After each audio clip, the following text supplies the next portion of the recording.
Good evening for most of you. I'm Ira Epstein, and here we are with your metal market update. And this update is for Tuesday, and this is the 11th of June, 2024 at 5:25 p.m. Central Time.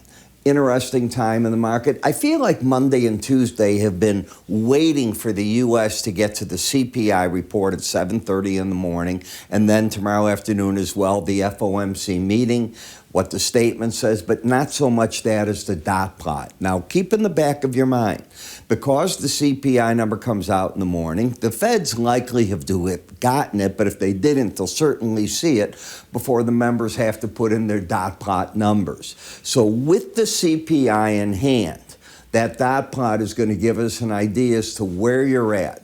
And obviously, traders will be scratching their heads. Are we getting a September cut? Is it going to be a December cut? Do we get a cut at all? Those are going to be the questions that come about.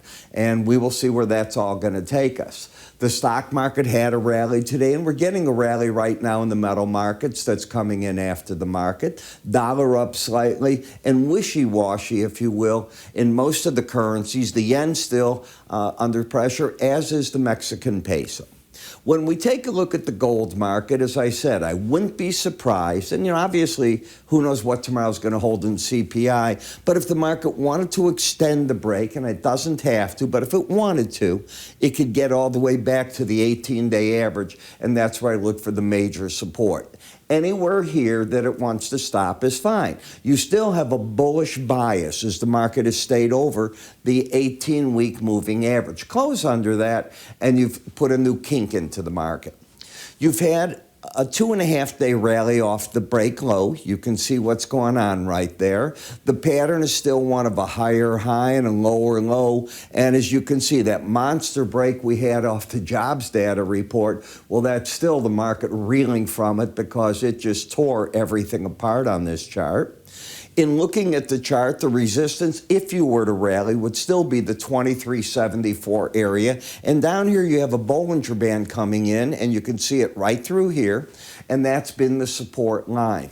So if you get a report that shows higher interest rates and that works against the market, look for this market to get down here, and you may have to have a stopgap at 2256. Should the market get a risk-on report that interest rates are going down, they're willing to live with more inflation, you could get a bounce back to the 18-day average. That's the way that I would sum it up.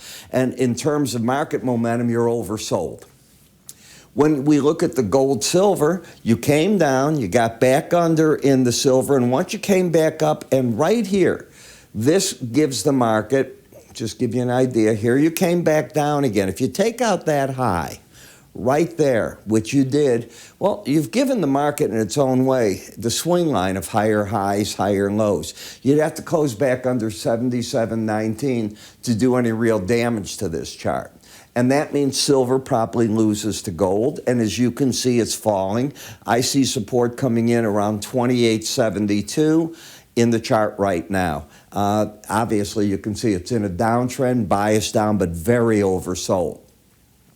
In the copper market, as long as you have this embedded reading, I'm a broken record. It means these rallies get sold intraday, and traders try to come out on good breaks within them if they can.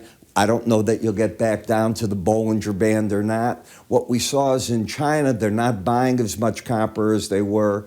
Their slowdown in their factories, plus what's on the ground, is quite a bit of copper that they accumulated, so they're using that up. I was watching Freeport's new chair that takes over. I think it was today, in fact. She used to be the CEO. And her idea of growth isn't to go out and buy the way that the BHP and Anglo were doing. Her idea of growth is recovery methods. They believe they can get 800,000 metric tons recovered very quickly over the next 2 to 3 years. They're doing 200,000 metric tons right now off of just recovery methods. Well, that growth is more organic, and that's pretty interesting for the company. And that's where they see that you have to go in the marketplace because copper is in the short supply, and that should pay for itself. Interesting statements. And she is still friendly, the copper market. So this downturn isn't really scaring her from the interview I read. When we look at the platinum market, lower highs, lower lows, the market coming in at the 100-day average and 200, I certainly won't want to get overly bearish into that. And yes, you're getting your bearish embedded reading, which means sales. But again, I think that's the break on the market. I don't think that you look to push through that and that those numbers don't mean anything. I think they mean a lot. It's not a buy signal, it's a cover signal. In the dollar, you've gone from the lower band and the 200-day average to the upper band, and you just ran out of momentum. So typical of what Bollinger Bands do. And if you haven't taken my enhanced Bollinger Band course, well, this is the perfect time for you to look at it, all right? What it does is I teach you how